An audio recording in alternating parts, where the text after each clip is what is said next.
আসসালামু আলাইকুম এভরিওয়ান, কেমন আছেন সবাই? এত বেশি ঠান্ডা যে কি বলবো। আর গ্রাম মানে তো ঠান্ডাটা আরেক ধাপ বেশিই হয়। ঢাকাতেই যেহেতু ঠান্ডাতে থাকা যাচ্ছে না, আর সেখানে গ্রামে তো ঠান্ডাটা কেমন বুঝতেই পারছেন। আমি কিন্তু সকাল সকাল উঠেই একটু ঘুরছিলাম।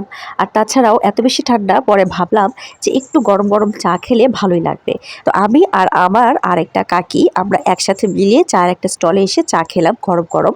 আর এরপরে আমরা বিভিন্ন আশপাশের বাড়িতে একটু ঘুরছিলাম। কাকির পরিচিত বাড়িগুলোতে আমাকে নিয়ে যাচ্ছিল। আমিও তার সাথে সাথে ঘুরে বেড়াচ্ছিলাম। আর আমার কণ্ঠ শুনে নিশ্চয়ই বুঝতেই পারছেন যে আমার এত বেশি ঠান্ডা লেগেছে যে একদম গলা বসে যাচ্ছে বা খুবই বাজে অবস্থা। So please ignore my voice. যদিও অনেক ঠান্ডা, বাট এই শীতে কিন্তু গ্রামের সৌন্দর্যটা আরেকটা অন্যরকম রূপ নেয়। আর এত ঠান্ডার ভিতরেও কিন্তু গ্রামের মানুষ থেমে থাকে না। তারা তাদের দৈনন্দিন কাজ কিন্তু করেই যায়। তো আমরা আসলে সবার সাথে একটু দেখা হচ্ছিল, কথা হচ্ছিল। এই টাইমটা কিন্তু আসলে এত যে বেশি ভোর তা না, বাট দেখুন কি অবস্থা। আর এদিকে গরুর একদম টাটকা দুধ আমি যখন ঘরে আসলাম ফুপ্পি আমাকে দিল খাওয়ার জন্য।